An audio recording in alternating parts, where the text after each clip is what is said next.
Hey everybody, how are you doing? Trying something a little bit different today, getting out of the office, and just wanted to have a conversation with you and tell you what I've been up to this summer. So I talked to my mom today, and one thing she said is, we love the economics conversations, but we want to get to know you a little bit more. What have you been up to? What are you doing? And I thought it would be really important for us to talk about an academic summer. So what do academics do over the summer? Everybody thinks that we take breaks and we just go on long walks, take naps, read books, but actually summer is a great time for us to catch up on everything that we were not able to do during the regular semester. So today, I want to talk to you about what do academics do over the summer, and we're going to talk about what I've been up to.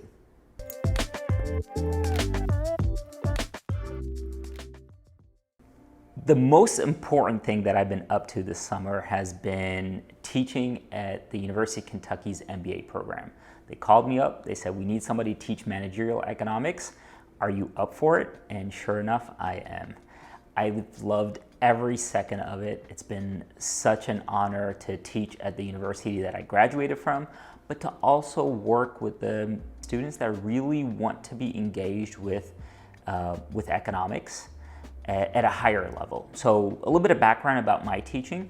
I teach mostly intro level courses, and always love teaching intro level courses because it's an opportunity to attract people into the economics profession, get them understanding what economics is truly about, what can you do with it. But teaching at the MBA level, you're able to go into a little bit more of in-depth discussion, real life applications, because the students already have the foundations. Now you're making it more practical. You're allowing them to get engaged with designing businesses, business pricing, business activity. So managerial economics, the way I teach it, I mostly teach it about business strategy, how to maximize your profits as a business, how to figure out what your objectives are. There's so many different businesses with different objectives. We talk about different market structures, industries. So it's been such an honor talking to students through the MBA program. The second thing I've been up to is really my next most important thing from a professor perspective, and that is mentoring students that are transitioning into research or real life data applications. So we have a program at Northern Kentucky University Center for Economic Education called the CEE Fellows, and this is an opportunity for students to get real life experience working on research, working with outreach programs, understanding how economics actually applies in everyday life. And this is a big transition. Our graduates, you could look them up on LinkedIn. All of them have CEE Fellows on their LinkedIn profile. They're extremely proud of it. I'm extremely proud of this program. But it's an opportunity to mentor students, and that's truly what I love, is mentoring students and helping develop their skill sets, allowing them to navigate life in a more professional manner. So it's a lot of professional development. In fact, I'm working on an episode about the CE Fellows, and we're gonna have a conversation with them about what they've learned economic-wise and what have they learned outside of economics. So it'll be really interesting to see what they say. But that's what I'm working on. I'm working with 3 students, really amazing students. They're eager to learn.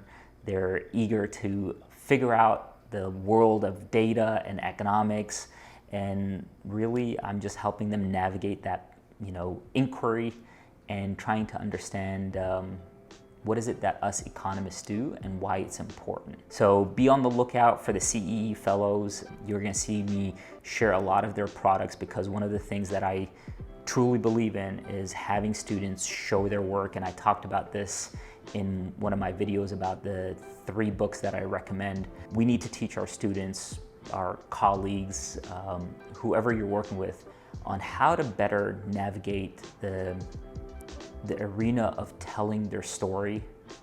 There's a negative connotation in this world about self-promotion. I don't look at it as self-promotion. I look at it as building your journey.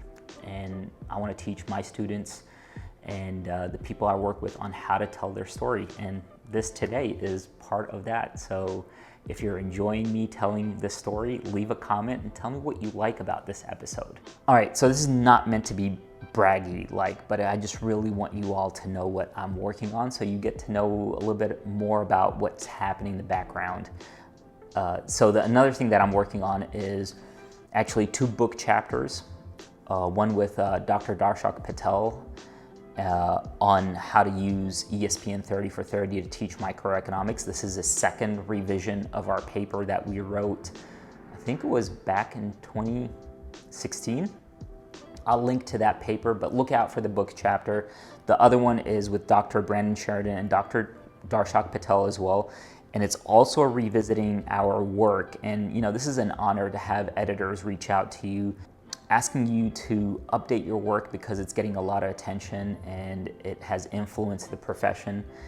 So the second paper is on how to use social media to engage students. And it's based on an original paper that we wrote in 2015 on how to use Twitter, Instagram, and Facebook to teach economics. It is my most cited paper. I never thought that would be the case, but that's what I've been working on with respect to book chapters. When it comes to research, I actually have 2 papers that have recently been accepted for publication. I won't announce them yet. Stay tuned because we'll have episodes about those papers, but I'm really excited about both papers. Both of them are important to me for different reasons, so look out for that episode. Another thing that I'm really excited about is the Econ game. So we had the data camp, or the data camp is still ongoing right now. Students just completed the first week module, which is Stata. They're going to be going into R and then Tableau and then storytelling with data. It has been amazing to see how engaged students are and to get that validation of how important it is that we've created this program. So I've been working with Jenny Hauser and Dr. Darshak Patel on creating the Econ games. We have an amazing program rolling out for the fall. So if you're interested and you want to engage your students in experiential learning, reach out to us. It's going to be a year-round program. We're going to have speaker series, we're going to have courses, we're going to have conferences. Check out the website, theecongames.com, but we're building it and the participants are telling us this is valuable to them. So thanks to all the participants that were part of this. Outside of class, outside of work, something that I've been doing is spending time with Sherlock. Some of you might know Sherlock. If you don't, this is Sherlock. So Sherlock's 15 years old. I'm dog sitting him for the month of July, and he's been exciting, let's put it that way, to hang out with. But it's been great. I've known Sherlock since he was 8 weeks old, so it's been really fun to see him hang out and be around the city of Lexington. So all of you that are in Lexington, you've probably seen him roll around because Sherlock, unfortunately, since he's 15 years old, can't walk too much. So he's been in a little buggy that we've walked around town with. So if you see me around walking with a buggy, it's because of Sherlock. It's not my everyday day-to-day action. Another thing that I've been working on is the COVID pandemic hasn't really been great for my weight. So I've taken on this new challenge of trying to lose some weight. I've been doing a lot of running, a lot of high intensity interval training. That's what it's called. High intensity interval training. That's what it's called. So I'm down 7 pounds. Round of applause, like, whatever it is, but show me that you appreciate the effort that I'm putting in. So it's been great to actually go back to working out. One bad thing that happened is I started taking work with me to the gym, meaning that in between sets, in between intervals, I would check my email, respond to social media. I was just always on call. And one thing that I've changed is when I go to the gym, everything's turned off. I might listen to podcasts. I will write myself notes because I do my best thinking at the gym.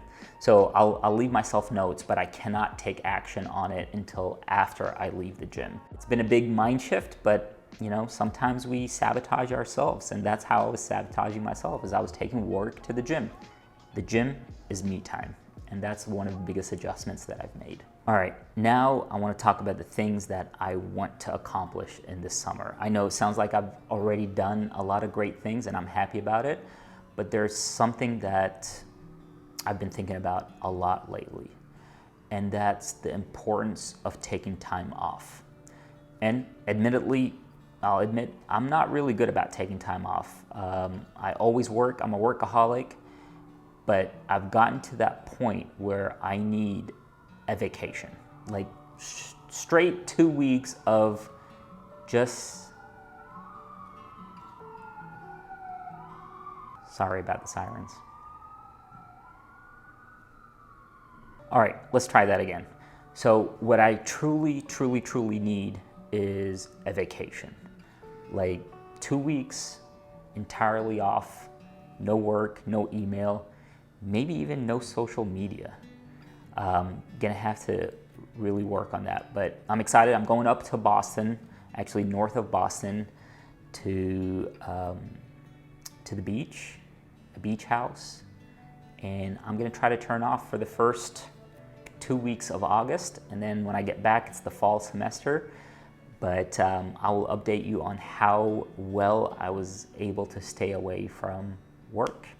But that's the one thing that I really want to work on. If you have tips on how to actually turn off work, please share those tips with me.